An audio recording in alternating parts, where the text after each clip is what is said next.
Olá, tudo certo? Que bom que você está aqui, que bom que você entrou nesse podcast. O que a gente vai trabalhar hoje, o que a gente vai falar hoje, o que a gente vai pontuar hoje é o quê? O aprendizado é emocional. Fernanda, você pode explicar um pouquinho sobre isso? Você relata que o aprendizado é emocional. Onde você quer chegar com isso? Vamos lá? Pois bem, estamos aqui iniciando mais um podcast 24 em 3. E hoje eu quero chegar com esse 24 em 3, assim, só apenas para explicar, mas está no primeiro podcast. 24 em 3 é como você otimizar suas 24 horas em 3 estratégias. Essas 3 estratégias são clareza, foco, direcionamento e projeto, como você vai trabalhar os seus projetos pessoais, os seus projetos até mesmo dentro do seu ambiente de trabalho. Cafezinho, gente, amo café, tá? Café, chá, adoro. Então dá licença. Fê, onde você quer chegar com o aprendizado emocional? Vamos resgatar o que a gente aprende quando a gente é criança? Vamos lá? Bom, onde eu quero chegar com isso? Quando a gente é criança, a gente ainda tem o que mais no nosso cérebro, o que a gente tem mais bem formado. Então a gente tem o nosso tronco encefálico, nossa medula, né, que deixa a gente, que ela vai amadurecendo e a gente vai começando, né, a rolar, a engatinhar, a ficar de pé com os próprios pés. Isso tudo é um amadurecimento da medula óssea, né? Então a gente vai fazendo um amadurecimento da medula óssea no nível motor. Então a gente tem todo um processo. Então o que acontece? Rola primeiro, né? Quando a gente é bebezinho, a gente rola para um lado, rola para o outro, mexe a cabecinha para um lado, para o outro. A gente sustenta a cabeça. Então quando vira de barriguinha para baixo, a cabeça fica começando a sustentar. Quando a gente é muito bebezinho, ainda não tem esse sustento, precisa do quê? Do auxílio dos pais irresponsáveis, certo? Então é colinho e tal, isso tudo tem um amadurecimento, então o sistema nervoso está amadurecendo. Então a medula espinhal, o tronco encefálico, que é responsável pela vitalidade, né? Respiração, gustação, né? Na verdade a alimentação, isso tudo ele é muito, a gente chama disso de primário, né? Primitivo, ou quase que não sai, primata, mas primitivo, ele é muito primitivo. Então a gente tem essa formação do tronco encefálico, medula óssea, ela está em amadurecimento quando a gente é bebezinho. E outra formação muito importante é o sistema límbico, que é a parte central do nosso cérebro, que ele é responsável pelo quê? Pelo controle das nossas emoções, o choro, o sorriso. Tanto é que o bebezinho, quando ele está se desenvolvendo, a partir de 3, 4 meses, 5 meses, porque agora as crianças estão tão aceleradas, a gente falava que o riso social, aquele riso que identifica as pessoas que cuidam do bebezinho, era a partir de 4, 5 meses. Gente, isso está mudando. Crianças com 3 meses já têm um sorriso social, já faz o contato olho no olho com o papai, com a mamãe, com o responsável e com a pessoa que está com ele. Então 3 meses, gente, 3 meses, 4 meses, as crianças já estão abrindo os olhinhos e já estão emitindo o sorriso social, ou seja, um sorriso de identificação da pessoa que cuida do bebê. Olha que legal! Então aquele sorrisinho não é só de satisfação fisiológica da barriga, que encheu a barriguinha com leite ou encheu a barriguinha com o alimento, não é só isso, então ela já tem um contato visual. Então o bebê, quando ele está em formação, ele tem a formação do tronco encefálico, que é essa parte mais primitiva do nosso cérebro, né? E depois ela vem começando a formar, na verdade já é formado, mas começando a conectar o sistema límbico, então as sensações. Onde fica esse sistema límbico? No meio do cérebro, na área central. Onde fica o nosso rosto? No meio do rosto, onde a gente tem o que? A boca, o nariz, os sentidos, os olhos, o ouvido. Ele é meio lateralizado para a gente poder girar nossa cabeça, mas a gente tem os olhos na frente, o nariz, a boca, que são os sentidos, eles ficam na área central. Olha aqui! Olha como é. Deus é perfeito, gente. Ele fez a gente de maneira perfeita. Nosso corpo, ele é muito bem organizado, muito bem posicionado tudo. Então, digamos, até os seres vivos também têm as suas posições, têm as suas características que vão demandar o que ele vai fazer. Olha que bacana. Então, olha só, a gente precisa trabalhar o quê? Os sentidos, as emoções. A gente precisa trabalhar os sentimentos, o que a gente capta do meio, tá todo na região central. E vai para onde? Vai para o meio do cérebro. Chegando o que a gente capta do meio e vai para o meio do cérebro, ele faz conexão com o quê? Com o sistema cognitivo, que é a parte do neocórtex, né, que é a parte externa do nosso cérebro. E essa parte externa está ligada com o quê? Com a cognição, com a inteligência, com o processamento das informações. Olha que bacana! Então, o que acontece exatamente quando eu falo o aprendizado é emocional? Porque a emoção envolve os sentidos, o que a gente capta do meio. E isso envolve o quê? Os neurohormônios que são responsáveis por isso. Quais são os neurohormônios? Eu já falei nos outros vídeos, nos outros podcasts. Dopamina, serotonina, tem vários hormônios, tá? Mas esses, assim, são os principais e estão sendo cada vez mais estudados pela neurociência. Com licença, eu sou apaixonada por neurociência. Então vocês vão entender aqui no podcast que vai sempre eu vou estar sempre pontuando alguma coisa relacionada ao seu cérebro e como você pode programar ele de maneira eficaz. Então, vem comigo que você vai entender onde eu quero chegar. Mais um gole do café. Então vamos lá. Olha que legal. Então, o aprendizado é emocional. Tanto é que a gente aprende de duas maneiras. Quando a gente é criança, ou a gente aprende pela dor ou pelo amor, né? Que o pessoal fala, ou é dor ou amor. Então é pela necessidade, às vezes pela dificuldade, pelos desafios e também pelo quê? Pelo prazer, pela satisfação de aprender algo novo. Então, onde eu quero chegar com isso? Por exemplo, professores, pais, mães, responsáveis, tio, avô, quanto mais a gente coloca o lúdico, as coisas gostosas, as brincadeiras, os jogos, porque as crianças aprendem muito bem com os jogos. Por quê? Porque está sendo trabalhado atualmente em várias lideranças, em corporações, a gamificação. O que é a gamificação? São os jogos corporativos em que se trabalha o lúdico dentro de uma corporação, com adultos, com a andragogia, né? A andragogia são a pedagogia dos adultos. Então, por que a gamificação está tomando tanto corpo? Porque a gente aprende brincando. A gente aprende através de jogos. A gente aprende através de estratégias. Então, sim, o aprendizado é emocional. Porque envolve o quê? A captação dos nossos sentidos. Qual é a captação dos nossos sentidos? O que a gente precisa? Da percepção. A percepção envolve o quê? Visão, olfato, gustação, audição. Então a gente envolve também os sentidos da sinestesia, que é o toque. Então a gente precisa estar se sentindo bem para aprender melhor. Por isso que as crianças, às vezes, repetem muitos aprendizados. O que uma criança, por exemplo, meu filho, ele no 2º ano aprendeu adição e subtração. Hoje ele está no 3º ano, está aprendendo adição e subtração. É o mesmo conceito, é a mesma ideia, mas de uma forma acrescentando coisas novas, de forma lúdica também. Por que tem que ser de forma lúdica, gostosa? Para que a criança capte melhor aquele conceito, entenda melhor aquela situação. Então, sim, o aprendizado é emocional. O aprendizado envolve alguns aspectos no sentido emocional do ser humano. Isso é importante que você entenda, porque às vezes a gente ameaça os nossos filhos a estudar. Mas aí o que a gente tem que colocar? Não precisa ameaçar. Né?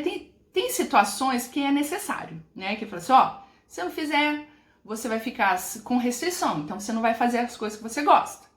Por quê? Por causa disso. Então vai ter consequências se você não estudar para uma avaliação, uma prova, para alguma coisa que você precisa estudar. Mesmo assim, colocando essas condições, a criança às vezes não respeita isso. Então como é que você vai fazer? Você vai fazer outros testes. Ver a melhor forma que a criança vai aprender. Por exemplo, uma coisa muito interessante que a gente pode perceber é que tem crianças que aprendem mais ouvindo. Tem crianças que aprendem mais assistindo. Tem crianças que aprendem mais ouvindo, assistindo e falando. quanto mais estímulos a gente utiliza, eu estou falando da criança, mas estou falando, entendam também que isso pode ser relacionado com adultos, tá? Então, eu vou puxar o gancho para o adulto também. Então, olha onde eu quero chegar.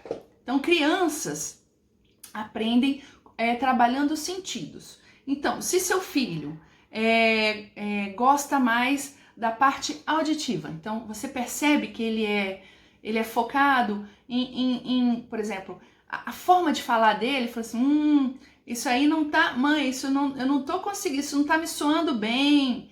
Tô falando criança, adolescente. Isso não me soa bem. Essas palavras que saem da boca, que estão relacionadas à audição, quer dizer que a criança, ou o adolescente, ou o adulto, eles são pessoas mais auditivas. Então, pessoas que são mais estimuladas pela audição. Então, adolescentes que gostam de ouvir música, adolescentes que gostam de muito mais de música do que de vídeos, então eles têm um aspecto mais auditivo, uma tendência mais auditiva para aprendizado. Crianças, adolescentes, adultos que são mais visuais, eles gostam mais de vídeos, gostam mais de videoaulas, gostam mais de pesquisas no computador, gostam mais de noticiários. Então, isso não quer dizer que você não vai estimular os outros sentidos.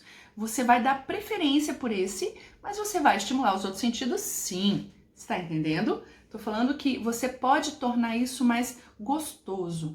Por exemplo, existem agora os audiolivros. Não é agora, né? Já existia há muito tempo, mas você pode acessar audiolivros. Então, por exemplo, está estudando para vestibular, está estudando para uma prova de qualificação, baixe audiolivros, ou então entre em alguma plataforma que tenha audiolivros, ouçam podcasts. Às vezes tem podcasts muito interessantes, né? Em várias plataformas, né? Então, olha só, você pode estimular algumas áreas do seu cérebro, principalmente audição, audiolivro, podcast, atualizações.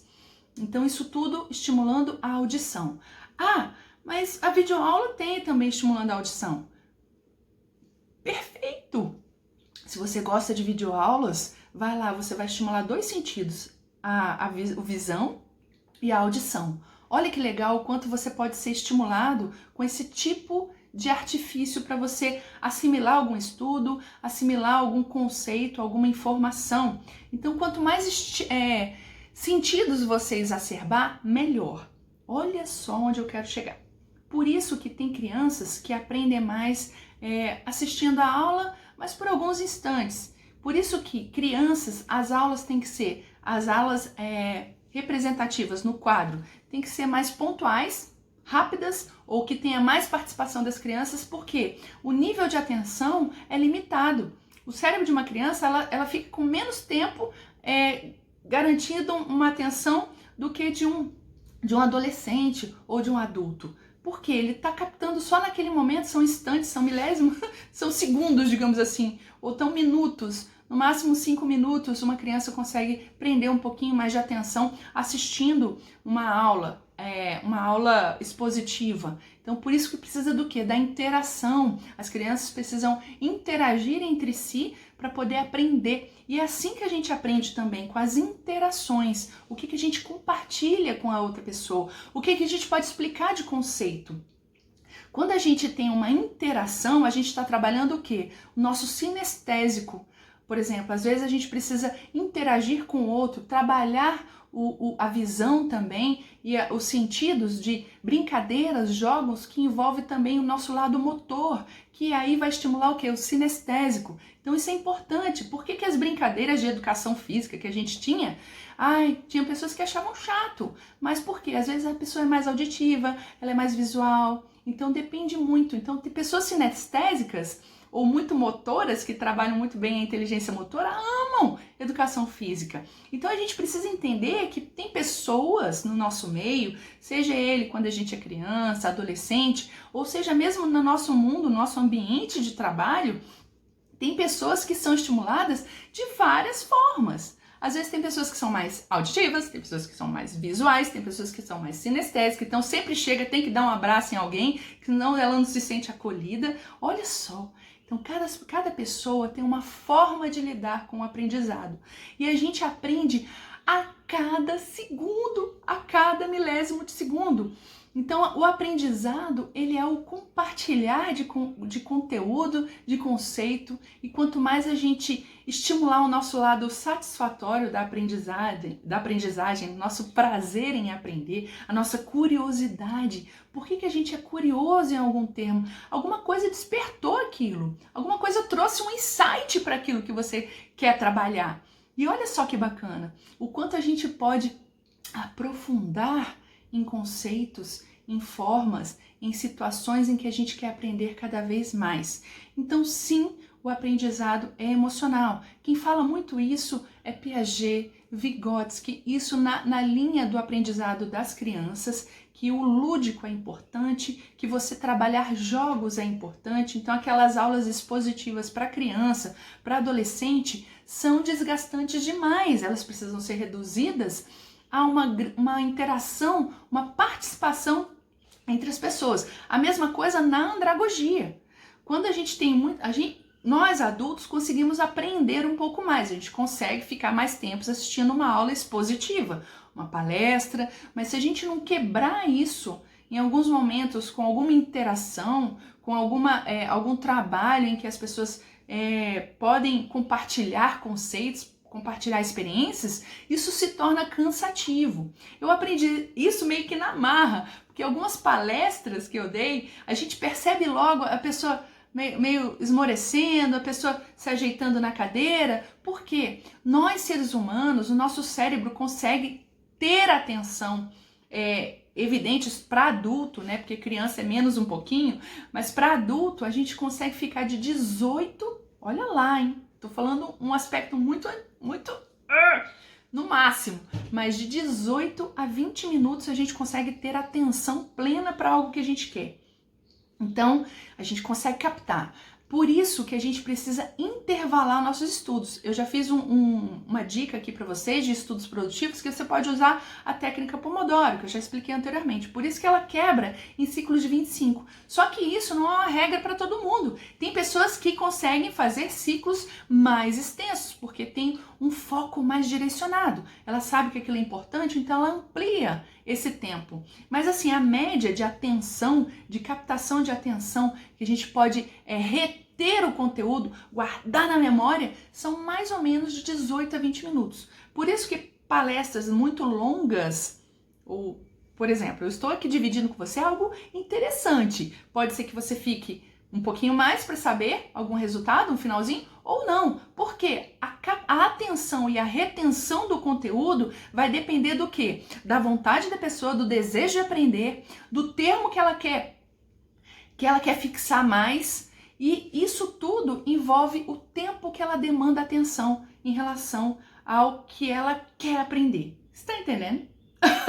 Ficou meio claro ou eu dei uma volta grande? É o seguinte, para a gente reter algo, reter algum conteúdo, reter algum aprendizado, a gente precisa de um tempo, de relógio mesmo, de mais ou menos de 18 a 20 minutos. Então, quando a gente está estudando e está focado, a gente precisa desse tempo. Mas o cérebro, ele se cansa, como eu falei nos outros vídeos. Então, é necessário ter uma pausa, como na música. Não existe uma música que vai... Isso aí é um carro correndo, né? Mas a música, ela tem altos e baixos e ela tem pausa. Então, por isso que a gente precisa de otimizar esses altos e baixos, digamos assim, que são sentidos que estão sendo aguçados, e a pausa é aquele momento em que você tem que dar uma parada no seu cérebro, porque ele está consumindo muita energia e que você precisa dar uma quebrada nisso. Então, para isso é necessário você ter pelo menos de 5 a 10 minutos de descanso do seu cérebro. Seja ouvindo uma música, seja indo ao banheiro, tomando um banho, ou então você vai lá e toma uma água, por exemplo, como eu vou tomar agora, licença. A pausa é necessária para o cérebro se reestruturar, para ele poder ter um momento de retenção daquele conteúdo. Então, depois que você faz essa pausa de 5 a 10 minutos, o Pomodoro fala 5 minutos, mas de 5 a 10 é o suficiente, você vai retomar o seu estudo focado entre 25, ou se você precisar de mais tempo, você conseguir. Como é que você vai saber se você consegue ficar mais tempo? Fazendo, não tem outro jeito. Então você vai fazer um teste consigo mesmo e saber se consegue ficar mais tempo do que 25 minutos. Porque normalmente o nível de atenção é dos estudos de neurociência, tá, gente? Entre 18 a 20 minutos. Se você consegue ficar mais, ótimo! Parte para cima, estuda, cai no livro. Tem pessoas que têm até 8 horas por dia para estudar. Ótimo, mas fracione isso. Que bom que você tem essa disponibilidade. Por exemplo, quando se estuda para um concurso, uma prova de qualificação, perfeito. Só que façam as pausas. Eita, quase que não sai. Façam pausas necessárias para que você consiga, digamos assim, refrigerar o seu cérebro, descansar o seu cérebro, para que você possa retomar o conteúdo de uma maneira mais eficaz, utilizar o seu cérebro de uma maneira eficaz, certo? Não digamos assim, não desgaste o motor do seu cérebro. Não deixe ele entrar em ebulição, você precisa refrigerar ele, certo? Então, gente, eu vou aqui finalizando aqui que o aprendizado é emocional, sim. Desde bebezinho a gente aprende de maneira emocional. Então, quanto mais a gente colocar os sentidos, aguçar, tô revisando, viu? Aguçar os sentidos para a gente captar algum conteúdo que é importante, melhor. Então, se você busca aprender, que seja de uma forma eficaz, de uma revisão, utilizando figuras, isso tudo são formas de aprender, certo? Eu até dei algumas dicas depois, se você quiser dar uma olhadinha no outro podcast, vai lá. Se você curtiu esse podcast, que bom, coloca o seu joinha aí, eu vou amar. Se inscreve no canal, estou aqui esperando você se inscrever no canal, para mim vai ser ótimo, quanto mais inscritos, quanto mais pessoas sabendo desses conteúdos e puderem compartilhar, melhor. Eu quero dividir com você aspectos importantes e que você pode aplicar na sua vida pessoal e na sua vida profissional. Então a gente se vê no próximo podcast e um abraço a você e a gente se vê a seguir no próximo podcast. Um beijo, um abraço mais que verdadeiro, bem apertadinho e de todo o coração, ó, coração com coração. Até mais, tchau, tchau!